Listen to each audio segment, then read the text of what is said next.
Welcome to Sunburnt Souls. On this show, we speak about life and faith and our mental well-being. And I'm super excited because about 2 years ago, I met T.I. Lowe, or Tonya Lowe, and we've kept in touch. And she's written a new book, and I am so blessed to just have you on the show, Tonya. I just love your company. Welcome to the show.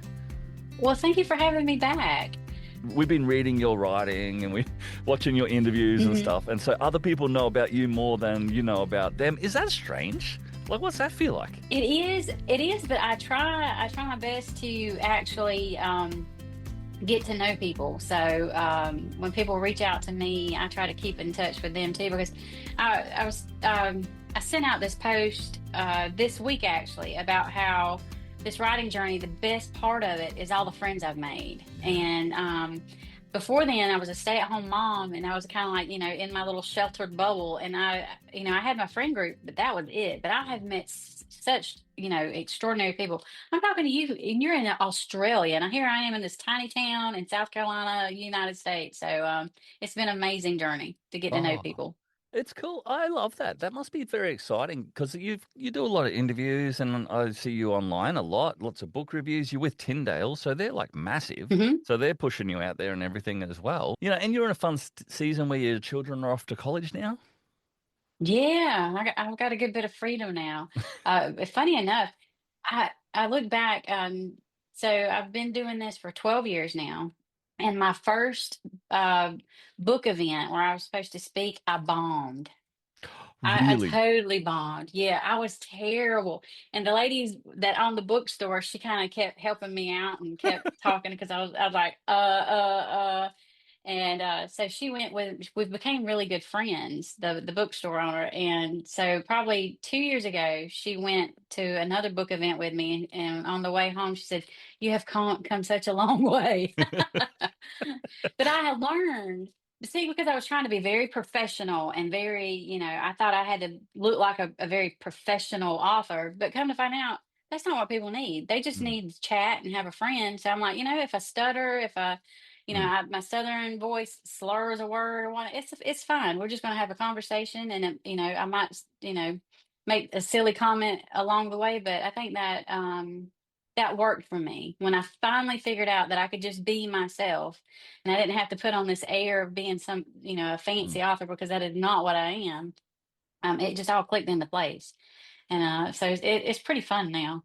It was Yeah. not fun in the beginning, but I think, no matter what we do, and I bet you do the same thing with your ministry, you've learned that you need to talk to people and not talk at them, Yeah. right? Absolutely.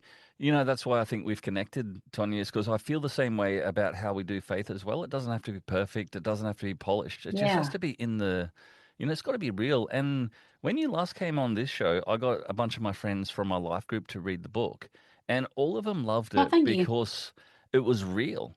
They're like, oh, that Mhm. that was gritty. That was real. It wasn't what they were expecting from your typical Christian author. Like, you're not afraid to go into places of death and you know, despair and addiction and brokenness. And I don't know if it's the same over there, but I feel people are hungry for that. Like, everyone's a bit tired Yes. of talking about hmm the weather. Let's get into the real stuff. Yeah. And early on, when I was as a reader reading Christian fiction, and there's nothing against it if that's what you enjoy, but it was just so polished, and Yeah. so everything was perfect, and I'm like, this is not my life. I can't Mm. relate to this story. And but I thought that's what Christian fiction was supposed to be. I'm like, I don't know that I could write in that genre.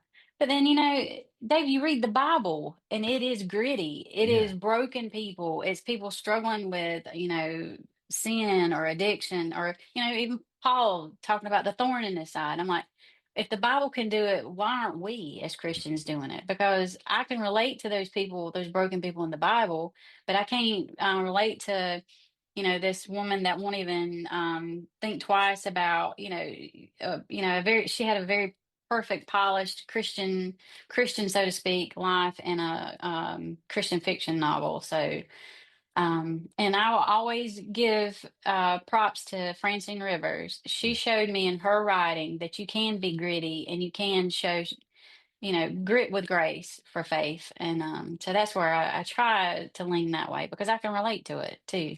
Yeah. I love that you two are friends because you're both producing such amazing Well, thank you. stories.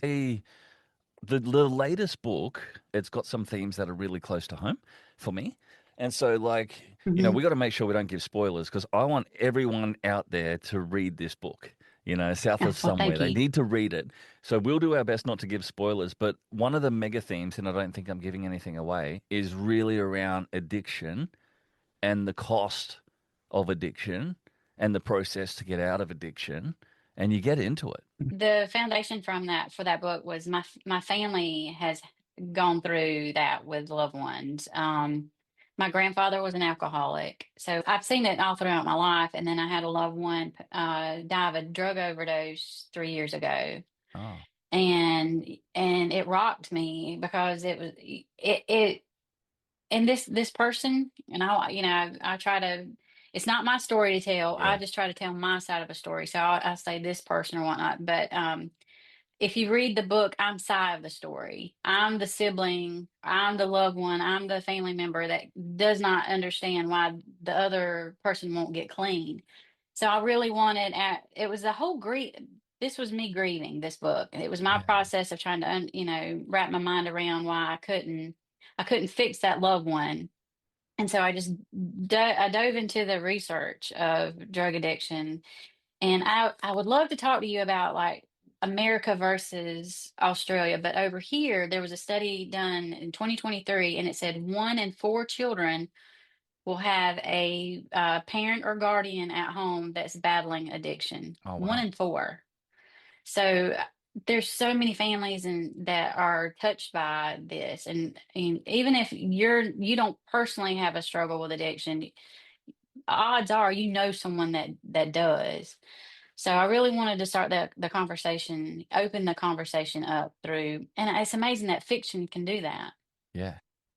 I I think fiction is such an underrated gospel ministry where people don't quite Mhm. understand that they're understanding how Jesus loves and they're understanding how Jesus lays down his life and shows forgiveness Mhm. and all of those things, but in a way that just speaks to their heart because it is story. And we remember story. Jesus was the best at Yeah. stories. He was the best storyteller with his Yeah. parables. Yeah. And you could relate, you could understand. I loved it that he knew that we could, as people, as humans, we could really grasp what he was trying to tell us through a parable. And it's just like you said, fiction can do the same thing.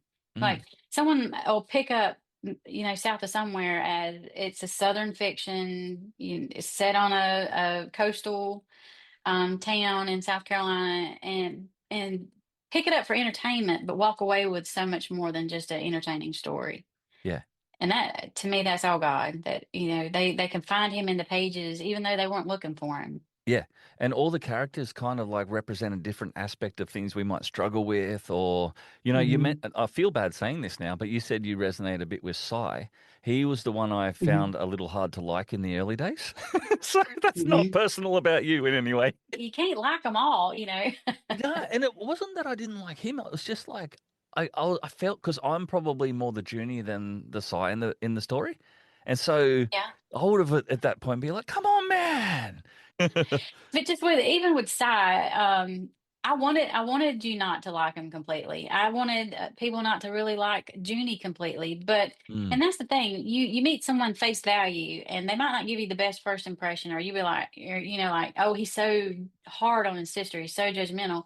But then as the story unfolds, you understand why he's the way he is. And then yeah, Junie, the choices she makes. She's a young woman in this book. She's what, 26, and I wanted the reader to see her growth, her maturity as the book went along too. yeah, and you see it.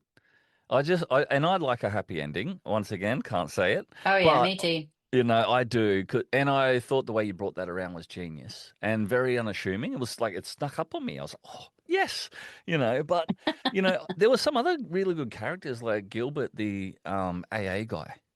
He was Hmm. cool. Hmm. He represented what I think a lot of men in addiction need. So we run an AA group at our church, and there's a guy who Uh-huh. reminded me of Gilbert. He was an older guy, super fit, did it on his own volition, paid his own way.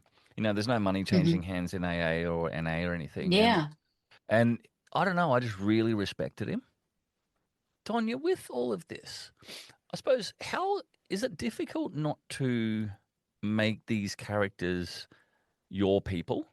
So you mentioned you resonate a bit with Sai. Is it hard not to do the thing where you make them your personification, or Hmm. Fern reminds you of your neighbor's daughter, or you know what I mean? Is that hard? Yeah. Um, no, because and then there's, in the author world, we're all there's this, it's just the truth to the matter is every book has a little bit of the author in it. It'll always be a part of me some way, somehow, even if whatever the book theme is not my struggle. I tend to put me in it. I mean, just a piece of me somehow. Yeah. But I really try my best to step back from the characters. I don't and I always try to, like Junie, I want to represent, whether it's alcohol or pills or street drugs, whatever it is. I hope I've put enough of everybody in Junie that it feels like, if an alcoholic picks up the book and they said, "Oh, that's me, I'm Junie," or Mm. someone battling pill addiction, that's me, that, I'm Junie. And then when it comes to Cy, the sibling or the family member trying to, figure out the balance of, because, and I think, for the families that I have personally know, and then my family, there's this balancing act of, are you an enabler or you're helping? Mm. So it's hard. Like, do you tough love them? Do you just love them where they're at? And after losing this has become my saying since losing that loved one. You can not agree with their lifestyle. You can not agree with what they're doing, but you can still love them where they're at. Yeah. And so I really try to focus on that. Um, but yeah, I just really, and I pour a lot of time into research. I read several autobiographies. There's this, have you heard the band Corn? Yeah. Yeah. Well, the lead guitarist was a drug addict, and he's Brian. Brian Head Welsh. Oh, yes. Have you read his Y- books, his memoir? I have Because he was a actually. drug addict and Yeah. has turned. You have? Yeah, and he's turned it around. My son and I are both obsessed with Corn. It was actually Yeah. my first concert when I was 15. Scared me half to Oh death. yeah. That was when they were all still I wild. bet. But Yeah, because I've seen some of their concerts on TV it's wild. So back yeah, in the but day. my son and I are both into the autobiographies and watching his stuff. And lately, he's been leading a bit of Yeah. worship in churches as well, which is cool. Oh wow. Yeah. He has really turned his life around, and Yeah. given his life to Jesus. And I was so inspired by reading his story. And then there's some others that I read. So I feel like I did the research that way. Mm, So when I came to create Junie, I put a lot of people into it. So yeah. I can step back from my characters and let them be who they need to be Yeah. without me, Yeah, that makes if that sense. makes sense. Yeah, well, it does because she was very multifaceted. Did you have to protect Mhm. your own heart a bit when you were writing because of that loved one? Like, were there times where you had to step away for a day or two and just breathe before going back to it? Oh yeah, I found that a lot in a lot of my writing. I think you and I talked about it. Under the Magnolias was a heavy story for me to write. Yeah, Um, and it was because, and I left it in the air. The father was battling bipolar disorder, but trying to hide it. So he wasn't getting the help he needed. yeah. And so his family they were always scared for, was he going to commit suicide or, take his life. And I didn't answer that for myself until the end of the book, because I felt like if that tension would come through if I didn't know as the writer where it was going to go. Mm, And those were really heavy writing days. But how I have learned to balance that is, those are the days that I step back and I'll pick a humorous scene to write. So I do try to incorporate humor along mm. the way. It kind of helps me get through it. And I did that with the help of Henry and the Magnolia Necklace Society. Yeah, yeah. Um, Th- because I don't know about you, but life's heavy, you got to laugh. You And have that's to. how I help. Those Hmm. guys were lunatics, man. I liked it, eh?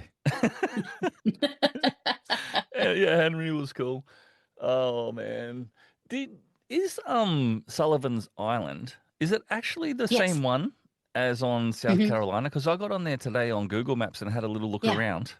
It's beautiful. Yeah. All those It is two-story beautiful. Hampton looking houses and stuff. Oh, It's it's cool. fancy. Is that's the one? Hmm. That is It's very cool. fancy. Yes. I typically make up my towns just so I can have the creative license to just do whatever. But I made it hard on myself this time. I did an actual place. But that even had a significance because I wanted to show Sullivan's Island is a very private community. Um, High dollar, multi-million dollar homes. It's a very well-to-do community. Okay. And I did that because there's so many stereotypes connected to addiction. Like you have to be low on Mm, your luck, you have to be in the poverty. That's not it. yeah. It's just like cancer, mental illness, and addiction falls there to me too. They don't care who they Yes. victimize. There's no prejudice on it. And so you can either be from the wealthy community or even the poverty community. And it could take one drink and you're facing a battle you never thought you would see coming. Yeah. Yeah. So that's why I picked Sullivan's Island. I think that's so genius because there's a lot of judgment around addiction where I Hmm. mean that something that's breaking here in Australia, which is cool, is that it's not as much now that that person's a loser making bad decisions. It's more like they've got a mental health condition and they're trying to mask a pain that they have Hmm. and they're trying to get through like the rest of us, and that's just the way they do it. Yeah, Yeah, is that a similar sort of vein that you were landing with some of the addiction stuff? I think so. And even with the AA groups, she attends two on a regular Mm, basis in the book. And she does online. But even those, that although they're from so many different walks of life, but they had the commonality of they had struggles too. So I was very purposeful about making sure I represented a lot of walks of life. And I wanted to represent the different types of AA groups because it's just like you said, it's not people don't do it to make, they're not getting paid to do mm, it. And so I looked up the guidelines for AA and it was you need a coffee pot and people that want to support each other in their sobriety. And that's it. yeah, So I'm like, well, I can make, how about I need my own group. So I did the Southern group. But then I did the church group because I wanted to represent that too, yeah. that there are different groups and, and one size don't fit all. Mm. Just find, so I hope that would give people the insight and the encouragement they need to like, okay, well, if this group's not for me, maybe I'll look around and find another group. Mm. I think it was cool how you handled the church group because a lot of people might cast shade on the geeky old lady making Hmm. tea, but that's so valid. There's so many people in Hmm. addiction who just want a grandma. They want someone to come around Yeah. them and hug them and be there for them and Hmm. have the normal conversations about flowers. You know what I mean? Like not everyone has to be a Yeah. reformed drug addict kind of badass to make it work. And I wanted to represent that because that was that lady's ministry to love on those people that were going through that. And also Junie judged her in the beginning. She's like, why is this woman? She's not having struggles with addiction. What is she doing here? And how quick it is. You don't want to be judged, but yet you can turn around and judge Yeah, someone else. And I that was one of the things that we went through with my loved one. Oh gosh, so many times. She said, "Well, you're the goody two shoes. You yeah, don't you don't know what I'm going through. Your life is perfect." And then I felt the need that I had to sit there and like, "Well, no, it's not perfect. Here's what I'm struggling with, and yeah, here's my mistakes." But because I was always trying to bring myself not down to her level, but on a level where she, saw that I had struggles too. My struggles just didn't look like hers, but it never clicked. She was always just like, "Well, you don't know what I'm going through. You don't know why. mm, You're just so perfect, and you're judging me." So Junie had a lot of jobs to do in this book. I mean, there was a lot of jobs to cover because I wanted her to judge where she didn't need to judge. I wanted her to make those, learn those lessons too. Yeah. I feel like I can picture it. You know how you get to, so I feel like I know it now. Uh-huh. Do you know what I mean? And I was Yeah. so glad that it worked out because you're rooting for them. And then at the same Oh time, yeah. the way you write though is so cheeky because she might not have made it. Like it was really like she could end up. I mean, this is T.I. Lowe. She could end up dead. Like we don't know what she's gonna do. Like, Who knows what I'm going to end up doing, right? But I did. It was another thing because it's the way I write. I don't write at all. I don't outline it before I've got a general idea where I want it to go, but I didn't know if she was going to slip up and take a drink or slip up and take a pill. I wanted that to be something that I was wrestling with or wondering away the whole time I was writing too, because I feel yeah, like that kind of, if I write it in that sense, then it translates over for the reader is like reading too. Like, is she going to slip up? And I don't feel like I could do this topic justice without her having those temptations because the statistics are so high for relapse. I think it's I should have me a cheat sheet that I always have when I'm doing these talks with the statistics on it. But I think it's 70% of everyone that goes to rehab will relapse within 30 days. yeah, I mean, that's very significant, yeah. That's high huge. relapse rate. And so I just try to keep it real with that too. Yeah, yeah. Because you never know the temptations. What was the senator's son again? I forget his name. Starts with D. Deaton, Yeah, Deaton. That's right. I was going to say Deaton. Dieter. Deaton. He was such a good antagonist. Sorry, just where Hmm. he'd just be Hmm. there at the wrong time all the time. And the Hmm. lady who voiced the audiobook did his voice really quite well, actually. He Oh, did reminded me she? of a kid I know. But like, he was always there when the temptation is, the worst thing you need. There he pops up. Oh, he had a big job to do in the story too, because a lot of time, if you are battling addiction, you have those friends, Yeah, toxic friends that are leading you astray. And so he had a big job to do yeah, in that category too. yeah, yeah. He was good. I liked him. I liked where he ended up as well, but I liked him. And the whole, I don't know, can I just say thank you from the Christian community? Not that I represent all of us, obviously, for going there with these topics.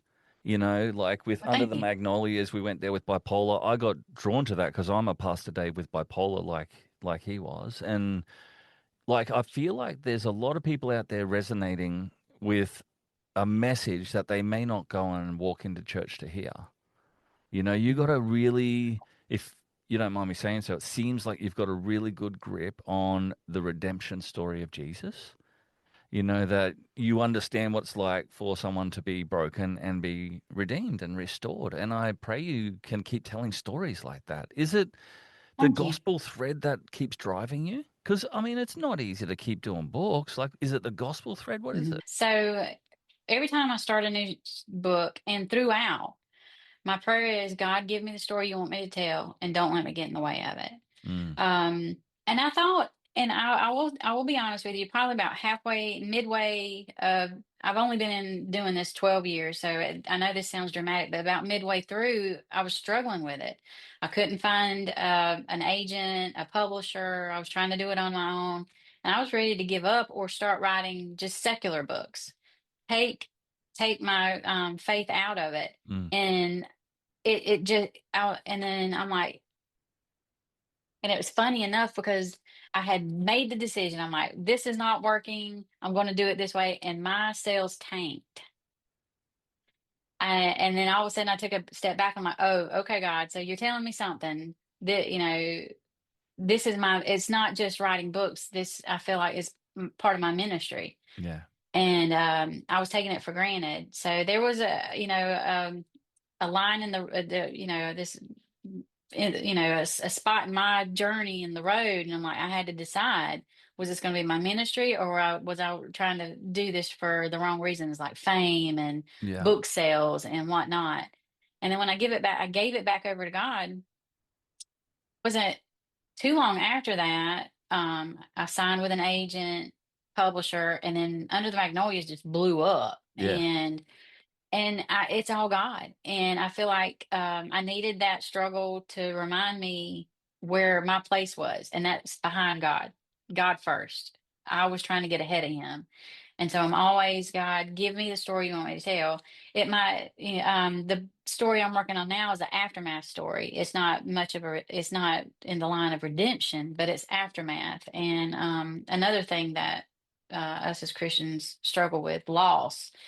And so, as long as God gives me these stories, I want to tell them. And like I said, it's not about the book sales, it's not about the awards. It's about the emails that I get. It's about the people that I meet at book events that tell me, you just told my story. Yeah. This is what I'm going through too. And then so many of them, like, I thought God had turned his back on me and I was doing this on my own, but through reading your story, I'm going to go back to church. Yeah. And I'm like, that's what it's about. So Yeah. I'll praise to God. And the whole redemption story, God laid it out. Jesus laid it out in his word in the Bible so clearly. And there's so much every time, with the Samaritan woman or the woman at the well, and just all the people that he included in the story, all those redemption, even King David, he continuously messed up, but then God redeemed him. And so, and he was a good one because so the state motto for South Carolina is "While I breathe, I hope." And so I ran that through the entire story. And the Bible shows us through these broken people, while they still breathe, there was still hope for God to redeem them. And so, same thing for us, right?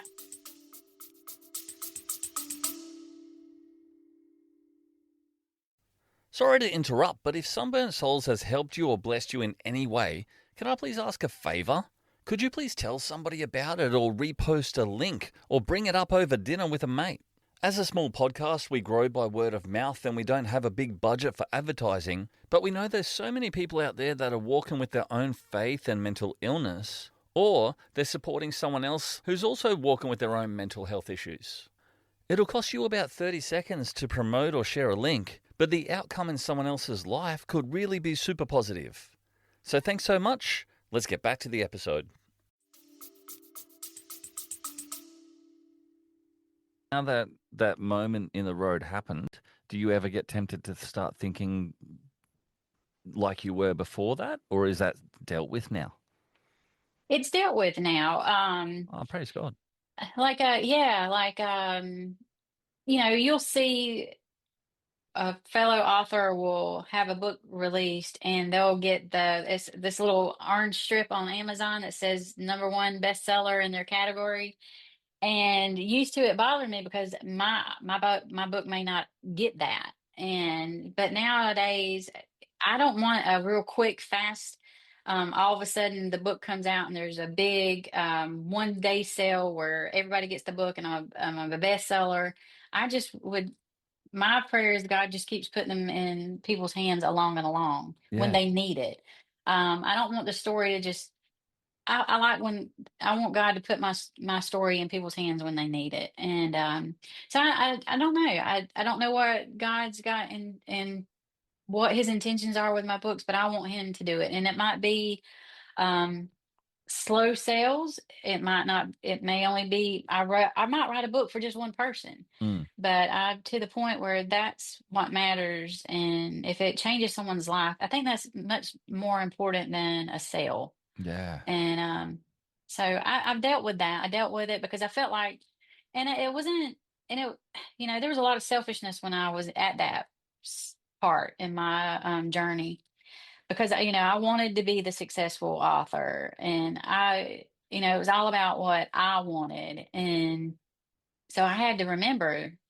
And I think we all probably get to that point with different things, like whether our careers or with our children, what we want, what we consider success or whatnot. But man, we can make a mess if we get ahead of God. Yeah. And I fear, I think about, I wonder how close I came to completely derailing my writing career by turning my going in a different direction Yeah. that was not the direction I should have been in. So I just thank God that He's kept me on this path, and like how I feel like it's relatable that I did come to a point where I questioned what I was doing, and people do that, Yeah. and we just have to keep praying and have the faith that God's going to put us where He needs us to be, even Yeah. if we stumble.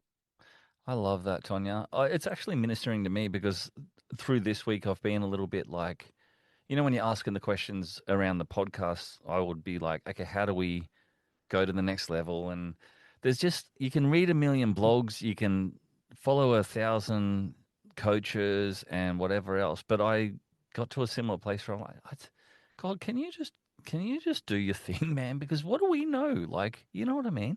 And I know that's Hmm. different to book sales, but that principle where we've got to, It's the same though. well, yeah, we've got to trust God with our future and the things that He's put us, to put our hands to. And I think that's Hmm. exciting. Hey, I read some of your reviews on I'm pretty sure it was the Tyndale website. So it wasn't even the big one, like it wasn't Amazon or whatever. And there's like 72. And they were all just like, this book's changed my life. This book's changed my life over and over and over and over. So, I mean, I pray if you ever get discouraged, just jump on there for 10 minutes, man. That is like some serious encouragement on there.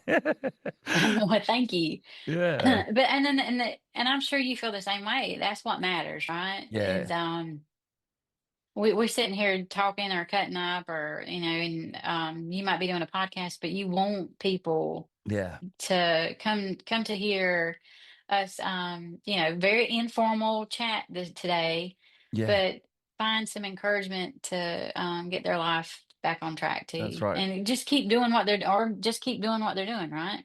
Yeah. And I think that's where the gold is. Tony, it's been Hmm. really lovely having you. Are we allowed to get a sneak peek about what's next? You said it is a not a Yeah. not a restoration story. What was it? A post grief story? Aftermath. Oh yeah, an Yeah, aftermath. aftermath. So what does Yeah. that So mean? okay, so is the title of the book is A Southern Goodbye. Do you happen to Oh, know what that is? I A don't know what a Southern southern Goodbye. goodbye is. No. Oh my gosh, Dave. So in the South, us country folk, we do this thing where okay, it's time for us to go. Like if you're visiting someone, you say, okay, it's time to leave, and then you keep talking. That's And Jess. then, That's my wife. She takes huh? about 15 minutes to leave. Is that a southern goodbye? Okay, tell Jess she does Southern goodbyes. There you Yes, go. because and then you might make it to the door and you talk a while. Then you get to the Yes. porch and you're still talking. Yeah, so it's a very long, drawn out Yeah. goodbye. And so the base of the story is three people lose one person, the same person, and it's their journey, their grief journey, and how they deal with their loss differently. Ah. And so it's going to show different facets of grief, and that not everybody grieves the same way. And but these three people, they really don't like each other. The only thing they had in common was who they lost. But through their grief and that journey, they come together, and it's kind of like a found family That's near the cool. come to the end. So yeah. Hmm. That'd be awesome. It'd be a different flavor to the last couple, so I'm interested. And Hmm. for all your existing books, are you happy with Amazon for people to go get that? I want them to go get South of Somewhere, Yeah. which is the latest one. Hmm. Amazon's your favorite. And then you can get Audible. I did that, and it's really good if you're listening. And there's also your regular Kindle and also paperback too. Does that have a Yeah. hardcover? Anywhere books are sold. Yeah, Yes. it Hmm. does as well. Cool.